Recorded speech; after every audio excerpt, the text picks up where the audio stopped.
Hey, I'm taking this few moments to do this video and tell you about my experience at a 5-day retreat in the mountains of New York at the Omega Institute with Eckhart Tolle. And I'm doing this because I'm paying it forward, because when I was searching for reviews on this retreat, I found a lady online named Rebecca Hannon who had a wonderful review, and I'm just paying it forward. I spent 5 days in heaven walking with angels. That's the best way I can explain it. And I'll go through my five takeaways, because it might serve someone in their search and in maybe attending the retreat. Eckhart Tolle, as some of you know, and might not know, and this might get esoteric for some of you, but follow along, is a spiritual teacher who I found in my spiritual journey. And to me, it was very, very important, and it was basically a moment of awakening when I learned of the impact of my ego in my life. So his book, New Earth, was what the catalyst for my transformation in life. And it basically changed my life. Page 200, chapter 7, where he talks about the ego and your relationship with the present moment. The teaching there was simple, but it opened up my eyes to a new life. He basically said, if you consistently ask yourself, what relationship do I want with this moment, your life can be transformed. And for me, I'm consistently asking myself that question, because every moment you're presented with two options from two basic fundamental emotions, love or fear. So at every moment, I'm consistently asking me, what relationship do I want to have with this moment? I usually choose from love. There are moments in my life where I choose from fear, because I'm in work in progress, right? But for example, I've asked myself that question.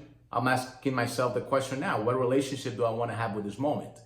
And in this moment, I want to be love, peace, and a teacher. So that was my transformation. And that led me to following Eckhart's teachings a little bit more, and obviously seeing the change in my life. This retreat came up, and I decided to attend. And the place is just amazing. The facilities are unbelievable. It's a little piece of heaven in the middle of New York, about 2 hours north of New York City. And it's a campus in the mountains. There's lakes, there's rivers, there's woods. And we just attended during the leaves are starting to change. So the place was just magical, which helps amplify the emotions of what happens there. The people that attend the retreat are also people that are in their spiritual journey from very different aspects of religion and spirituality. But the level of high energy that they come with, the high vibrancy, it's amplified by the place. And then obviously, as we get into the days, by Eckhart's teaching. So it was just an incredible experience. My 5 takeaways are simple, and I want to keep it simple, not so esoteric.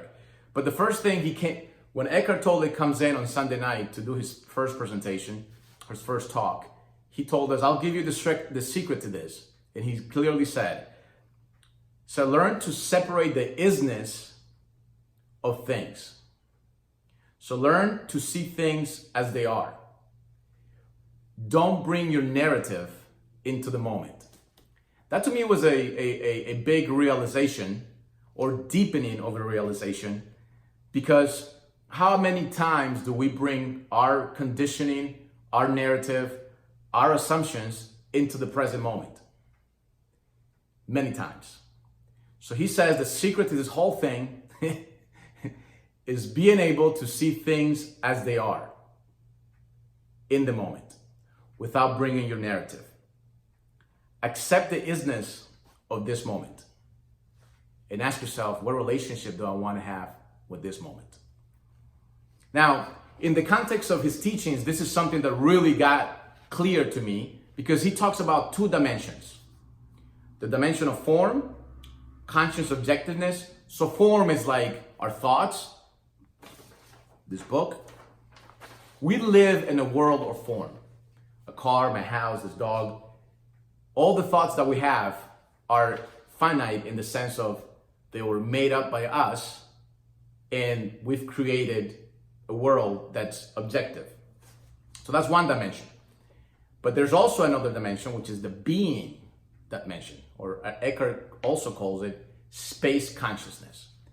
That's the part of our existence that derives from God, from the universe, from the source, from infinite creation, from being. That's the part that we also delve in, but because of our ego, most of us are consistently working in the form dimension. Our ego is what drives our decisions. Our ego is what drives what we do every day. Our ego is the filter that basically allows us to understand the world. So he talked about being in these two dimensions and being aware that you work in these two dimensions. So our job as spirits, as human beings, is to dance through life. You know, there's a yin and yang to this thing. Dance through life between form and being. Form and being. Unfortunately, a lot of us are unconscious or walk through life consistently unconscious. Form. We're basically being led by the ego. And we don't take the time to quiet our mind, to become present, to access the being, to access our love from God, to access the finite creation, the infinite love that comes from the universe. So that to me was very clear, and now being able to identify when I'm in the form mode, which is mostly all the time, because I'm driving, I have a business, I'm dealing with my family, friends, it's form. But then I'm consciously taking time to jump into being a little bit more. Number 3, he said, which is something I never thought of, 99% of our lives are full of insignificant moments. What does that mean? Not everything is a big moment in our life. And I agree. Most of our life is simple things. Brushing our teeth, waking up and walking to the bathroom, eating breakfast, talking to your kids, talking to your friends. A succession of insignificant moments. And what he says, we should try, he welcomes us to honor each moment, because that's all there ever is. Observe the quality of each step. Acknowledge each moment as sacred. That energy vibration of sacredness and honoring each moment just changes the way you move throughout your day. Honor and sacredness are very high vibrational words. So if we can consistently think that this moment, no matter where we are, is sacred, maybe we can have a better life, a better quality of life. When doing something unconscious, it loses its value. When you do something consciously, it adds value. Also, when you're doing something that's in the moment and you're consistent and you're fully present, the universe has a way of manifesting itself in such a way that it's part of the creation and love that it generates. Here's a big one for me. He talked about thinking and not thinking. He said, all our lives, they taught us, since we're 1 year old, 2 years old, to think. And we go through school and we think about, we learn, we do things in this form concept. Always thinking, always trying to figure out things, which is okay. It's very important to live in a world of form and objective consciousness to live. But he says, thinking is important, but not thinking is more important. And that's something that no one's really teaching us. Not many people are teaching us. So when I was thinking about that, I was like, well, I don't necessarily agree with Eckhart here. I don't think that not thinking is important, but I do agree that not thinking is just as important as thinking. Now, why is not thinking important? Well, because when you're not thinking and you're being present, you're in the being dimension, which connects you to a higher love, God, creation, infinite knowledge.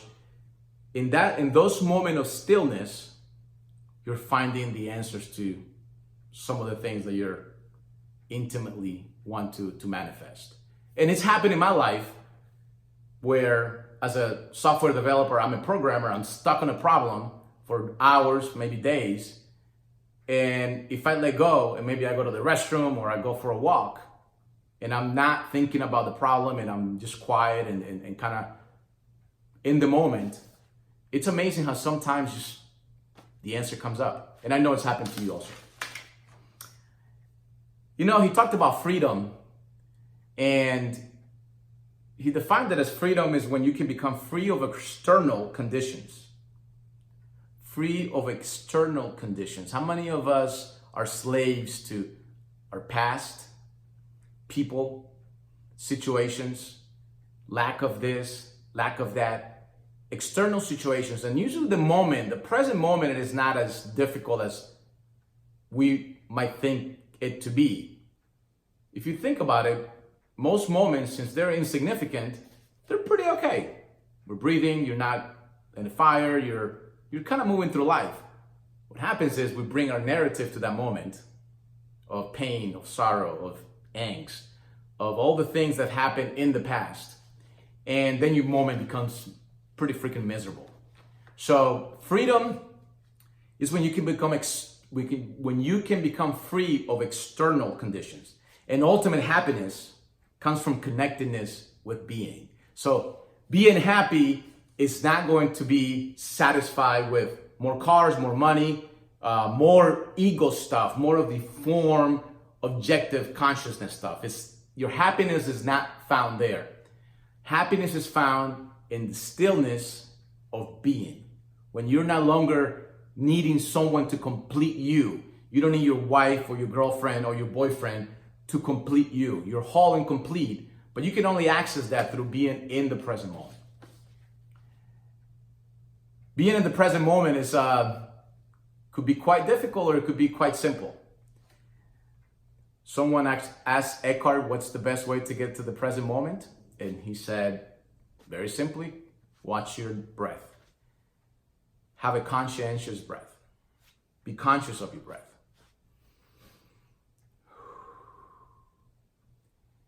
That's how you can access the present moment. Continue to ask yourself, what relationship do I want to have with this moment? And be present. And be love.